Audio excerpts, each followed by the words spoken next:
बच्चों, मैं Suman Singh. How are you? आप लोग कैसे हैं? इस मुश्किल घड़ी में, इस मुश्किल दौर से जो हम लोग आजकल गुजर रहे हैं, तो हमें ये बहुत धैर्य से बच्चों इस समय को बिताना है।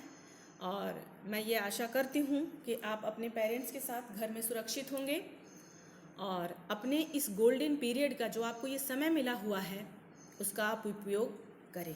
बच्चों, अभी तक जो हमने चैप्टर्स पढ़ लिए हैं, मेरी आपसे रिक्वेस्ट है कि उसे आप एक एक चैप्टर्स करके आप उसका क्वेश्चन आंसर लर्न करते रहिएगा।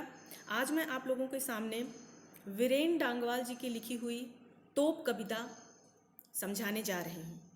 तो सबसे पहले हम वीरेन डांगवाल जी के बारे में जान लेते हैं कि उनका जीवन परिचय क्या था। वीरेन डांगवाल जी 5 अगस्त सन 1947 को उत्तराखंड के टिहरी गढ़वाल जिले के कीर्तिनगर में जन्मे हुए थे। उनकी पूरी शिक्षा नैनीताल और उच्च शिक्षा इलाहाबाद में उन्होंने पाई। वीरेन डांगवाल जी ने इन्होंने अपनी कविताओं में ऐसी बहुत सी चीज़ों और जीव जंतुओं को अपनी कविता का आधार बनाया है जिन्हें हम देख कर भी अनदेखा नहीं कर सकते हैं। इनकी प्रमुख कृतियां हैं इसी दुनिया में, दुष्चक्र में सृष्टा प्रकाशित हो चुका है। इन्हें सरकार की तरफ से कई पुरस्कार भी मिले हुए हैं, इसीलिए वीरेन डांगवाल जी बहुत जाने माने कवियों में माने जाते हैं। तो बच्चों, तोप का नाम लेते ही आप लोगों के दिमाग में आ गया होगा कि अंग्रेज़ों के ज़माने में जब हम गुलाम थे तो बहुत सी लोगों को जो मारा जाता था उसमें तोप हथियार का प्रयोग किया जाता था। तो आज ये तोप हमारे भारतवर्ष में धरोहर के रूप में रखी हुई है, प्रतीक के रूप में रखी हुई है। धरोहर क्या होता है? एक, वे जिन्हें देखकर या जिनके बारे में जानकर हमें अपने देश और समाज की प्राचीन उपलब्धियों का भान होता है। और दूसरी, वे जो हमें बताती हैं कि हमारे पूर्वजों से कब, कहाँ और क्या चूक हो गई थी, जिसके परिणाम स्वरूप आज हमें कई पीढ़ियों तक इस दुख को भोगना पड़ा। तो प्रस्तुत पाठ में ऐसे ही दो प्रतीक हैं, दो प्रतीकों का चित्रण है। यह पाठ हमें यह याद दिलाता है कि कभी ईस्ट इंडिया कंपनी भारत में व्यापार करने के इरादे से आई थी और हम लोगों ने, भारत ने इसका स्वागत भी खूब गर्मजोशी के साथ किया था। लेकिन ये करते कराते ईस्ट इंडिया कंपनी हमारी शासक बन बैठी। उसने बहुत से यहाँ पे बाग बगीचे लगवाए, ईस्ट इंडिया कंपनी बाग बनवाए, बहुत सी तोपें तैयार की और उन तोपों ने हमारे जो भारत के स्वतंत्रता सेनानी रहे हैं उनको मौत के घाट उतार दिया। तो इसी चीज का इसमें वर्णन किया गया है कि ये तोप जो है आज जो भारत में है, ये हमारा एक प्रतीक है जो हमारे बुजुर्गों द्वारा हमें दिया गया है। तो इसे साल में 2 बार सैलानियों को देखने के लिए, पर्यटकों को देखने के लिए रखा जाता है कंपनी बाग में, और इसे साल में 2 बार चमकाया जाता है। इसके रखने का मतलब ये है, मकसद कवि ये बताना चाहता है कि इस प्रतीक के बहाने, देखने के बहाने हमें अपने भविष्य में की गई गलतियां, जो हमारे बुजुर्गों ने गलतियां की, ये कंपनी यहाँ अब कोई ईस्ट इंडिया कंपनी इस भारत में अपना पांव जमाने न पाए, इसकी याद दिलाता है। उसे देखकर कि क्या तांडव मचा था भारत देश में, उन तोप को देखकर आज भी हमारे दिलों में वो घाव हरे हो जाते हैं।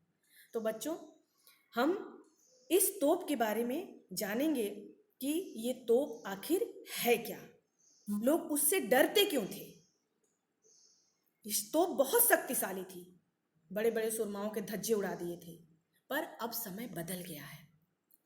तोप से अब कोई डरता नहीं है, उस पर छोटे छोटे बच्चे घुड़सवारी करते हैं, चिड़िया जाके तोप के मुंह में घुस जाती है। घुस जाने का मतलब ये है कि अब तोप निस्तेज हो गई है, उसमें कोई वो ताकत, कोई वो शक्ति नहीं रह गई है। हर व्यक्ति का अपना एक समय होता है कि उसके अत्याचार का कभी न कभी कोई न कोई अंत जरूर होगा। कभी भावी पीढ़ी को सचेत करते हुए यह कहते हैं कि हमें देश की रक्षा हेतु हमेशा सतर्क रहना होगा और हमारे पूर्वजों से विरासत में मिली वस्तुओं तथा उसके बलिदान का हमें सम्मान करना चाहिए। तो आइए बच्चों, अब हम लाइन बाय लाइन आपको ये अर्थ बताते हैं और आप अपनी किताब में देखते जाइएगा। कंपनी बाग के मुहाने पर धर रखी गई है यह 1857 की तोप। इसकी होती है बड़ी संभाल विरासत में मिले कंपनी बाग की तरह। साल में चमकाई जाती है 2 बार। सुबह शाम कंपनी बाग में आते हैं बहुत से सैलानी। उन्हें बताती है यह तोप कि मैं बड़ी जबर उड़ा दिए थे मैंने अच्छे अच्छे सुरमाओं के धज्जे अपने जमाने में। ये कविता है बेटा।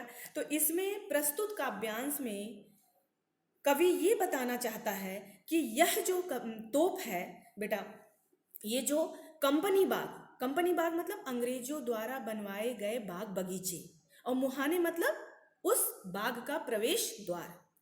तो आज उस बगीचे के प्रवेश द्वार पे ये 1857 की जो पहली क्रांति हुई थी, उस समय की तोप आज उस प्रवेश द्वार पे रखी हुई है। किसके लिए रखी हुई है? सैलानियों के लिए। उस तोप की इसकी होती है बड़ी संभाल मतलब उस तोप की जो विरासत में हमें मिले हैं कंपनी बाग की तरह, उसकी साल में 2 बार उसे बहुत ही साफ सुथरा चमकाया जाता है और उस प्रवेश द्वार पे रखा जाता है सैलानियों के लिए कि वो आए और ये देखें और उन्हें ये बात याद रहे कि कैसे इस तोप ने हमारे सैनिकों के छक्के छुड़ाए थे, उनके चिथड़े उड़ा दिए थे। तो इसे साल में 2 बार चमकाया जाता है। यह तोप सुबह शाम कंपनी बाग में घूमने आने वाले सैलानियों को बताती है कि मैंने 1857 के स्वतंत्रता संग्राम में जबरदस्त कार्य किया है, मैंने अच्छे अच्छे सुरमाओं के चिथड़े उड़ा दिए हैं। यह तोप भारतीय क्रांतिकारियों की क्रांति को दबाने के काम आई थी। इन्हीं तोपों के बल पर अंग्रेजों ने भारत की आज़ादी के पहले आंदोलन को कुचला था। तो यह साल में 2 बार चमकाई है, बात आपको समझ में आ गई होगी। 15 अगस्त और 26 जनवरी को यह साल में 2 बार इस तोप को चमकाया जाता है। सुबह शाम ये सारे सैलानी इस बाग में घूमने आते हैं तो उन्हें यह तोप बताती है कि मैं बड़ी जबरदस्त थी, बड़ी शक्तिशाली थी, मैंने अच्छे अच्छे सुरमाओं के धज्जे उड़ा दिए थे अपने ज़माने में, उनके चिथड़े उड़ा दिए थे, इसलिए मैं बहुत शक्तिशाली हूँ। दूसरा पैराग्राफ है, अब तो बहरहाल छोटे लड़कों की घुड़सवारी से अगर यह फारिग हो तो उसके ऊपर बैठकर चिड़िया ही अक्सर करती है गपशप। कभी कभी शैतानी में वे इसके भीतर भी घुस जाती हैं, खासकर गौरैये। वे बताती हैं कि दरअसल कितनी भी बड़ी हो तो एक दिन तो होना ही है इसका मुंह बंद। बच्चों, इसमें ये कवि बताना चाहता है कि 1857 के स्वतंत्रता संग्राम ने तोप ने बड़ी क्रूरता से सेनानियों का अंत कर दिया था। आज वही शक्तिशाली तोप कंपनी बाग के प्रवेश द्वार पे प्रदर्शन की वस्तु बनकर रह गई है, उसकी निरर्थकता की ओर संकेत किया है। ईस्ट इंडिया कंपनी के युग में यह तोप कितनी भी महत्वपूर्ण थी, कितने ही सुरमाओं को इसने मौत की नींद सुला दिया था, परंतु आज यह तोप बच्चों की घुड़सवारी करने का साधन मात्र बनकर रह गई है या चिड़ियों के गपशप करने की जगह बन गई है। कभी इन प्रतीकों के माध्यम से सत्ता के बदलते स्वरूप पर व्यंग किया है कि समय के आगे किसी की नहीं चलती, चाहे कोई कितना ही बड़ा शक्तिशाली क्रूर शासक ही क्यों न हो, एक न एक दिन उसका अंत सुनिश्चित है और कमजोर से कमजोर व्यक्ति भी उसका उपहास उड़ा सकता है। क्यों? क्योंकि अब ये तोप निस्तेज हो गई है।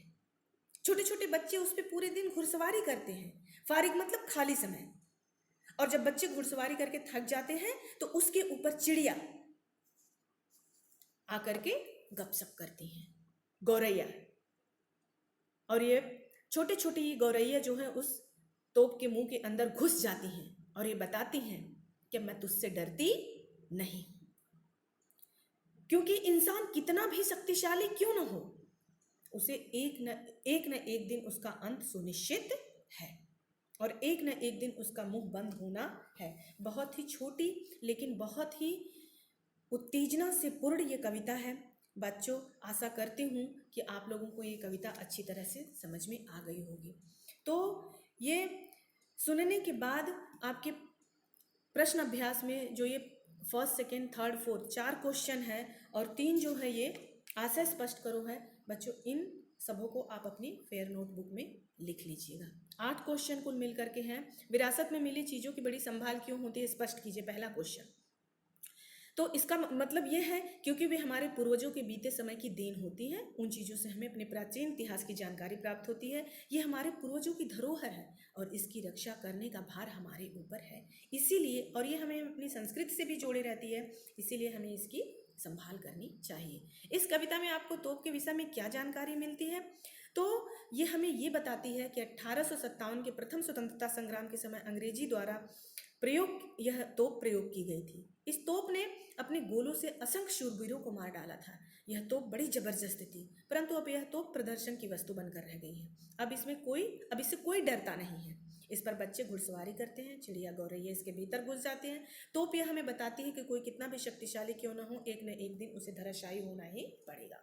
कंपनी बाग में रखी तोप क्या सीख देती है, क्वेश्चन नंबर 3, यह हमें यह सीख देती है कि अत्याचारी शक्ति चाहे कितनी भी बड़ी क्यों न हो, पर उसका अंत अवश्य होता है। मानव शक्ति सबसे प्रबल होती है और वही विजयी होकर रहती है। यह हमें अतीत से प्रेरणा लेकर भविष्य को संवारने का संदेश भी देती है। हमें याद रखना होगा कि भविष्य में कोई हमारे देश में पांव न जमाने पाए और फिर से वही तांडव न मचे जिसके घाव अभी तक हमारे दिलों में हरे हैं। कविता में तोप के 2 बार चमकाने जाने की बात कही गई। यह 2 अवसर कौन कौन से, ये मैं अर्थ बताने के दौरान ही बता चुकी हूँ कि यह 2 अवसर 15 अगस्त और 26 जनवरी है। ये दोनों तिथियां हमारे देश के लिए ऐतिहासिक दिवस की प्रतीक है। इसीलिए इस दिन को हम राष्ट्रीय पर्व के रूप में भी मनाते हैं। देश पूरी तरह से राष्ट्रीय पर्व का हिस्सा बन जाता है।